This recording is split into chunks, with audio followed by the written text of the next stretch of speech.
America ने दिया भारत को बड़ा झटका।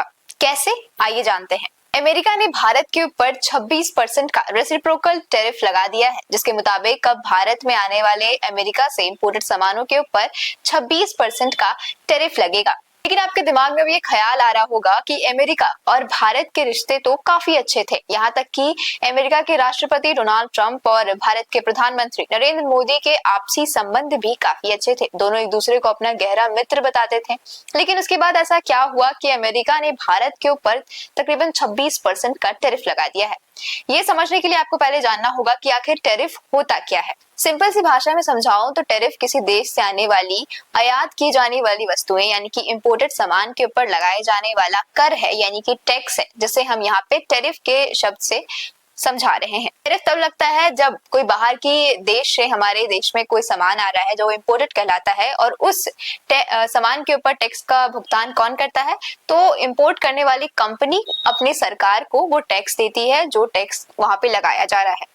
अगर हम इसे सिंपल से एग्जांपल में समझने की कोशिश करें तो मान लीजिए चीन भारत में कोई इलेक्ट्रॉनिक सामान भेज रहा है जिसका दाम तकरीबन 20,000 रुपए है और सरकार उसके ऊपर 10% का टैक्स लगा रही है, तो अब वो दाम 22,000 रुपए हो जाएगा, यानी कि सीधे 2,000 रुपए महंगा हो जाएगा। जिससे क्या होगा कि या तो लोग उसे लेना ही चाहेंगे अगर लेना होगा तो, या फिर वो भारतीय कंपनियों के ऊपर ज्यादा भरोसा करेंगे और कम दामों के लिए उसे लेना चाहेंगे, और इससे स्वदेशी कंपनियों के ऊपर से विश्वास बढ़ेगा, सेल्स बढ़ेंगे और फायदा भी होगा।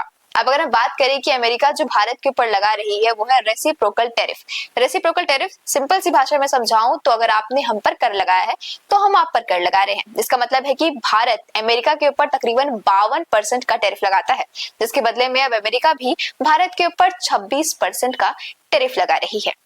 इस फैसले के बाद डोनाल्ड ट्रंप ने भारत के लिए अपनी प्रतिक्रिया भी दी है, जिसमें उन्होंने कहा है कि भारत बहुत ही सख्त देश है। प्रधानमंत्री नरेंद्र मोदी अभी अभी यहाँ से गए हैं, वो मेरे बहुत अच्छे दोस्त हैं, लेकिन मैंने कहा कि आप मेरे दोस्त हैं लेकिन आप हमारे साथ सही व्यवहार नहीं कर रहे हैं। वे हमसे 52% का शुल्क लेते हैं। आपको समझना होगा कि हमने उनसे सालों साल और दशकों तक कुछ भी शुल्क नहीं लिया है और अब जाके हमें भी इसके वजह से नुकसान हो रहा है। बात करें कि टैरिफ लगने के बाद आम आदमी पर कैसे असर पड़ेगा, तो इसके बाद महंगाई बढ़ सकती है, यानी कि अमेरिका से उत्पादन होने वाली चीजों पर 26% का एडिशनल टैक्स लग जाएगा। उसके साथ ही ऑटोमोबाइल सेक्टर पर भी असर देखने को मिलेगा, आईटी सेक्टर को भी असर देखने को मिलेगा, साथ ही विदेशी ब्रांड पर भी असर पड़ेगा। जो इंपोर्टेड सामान आएंगे ऑफ कोर्स वो महंगे होंगे ही। डॉलर महंगा हो सकता है क्योंकि अगर व्यापार प्रभावित होता है तो रुपए की कीमत गिर सकती है, और विदेश में पढ़ाई करने के लिए या घूमना फिरना हो, ऑनलाइन शॉपिंग, ये सभी चीजें महंगी हो सकती हैं।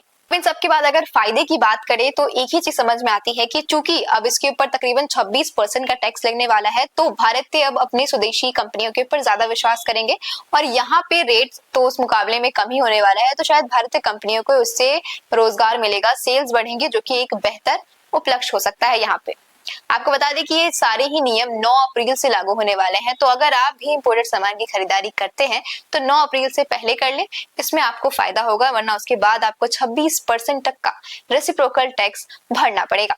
अभी के लिए बस इतना ही है। ऐसे और अपडेट्स के लिए जुड़े रहे हमारे साथ, देखते रहे आजाद रिपोर्टर। धन्यवाद। अभी के लिए बस इतना ही है। ऐसे और अपडेट्स के लिए जुड़े रहे हमारे साथ, देखते रहे आजाद रिपोर्टर। धन्यवाद।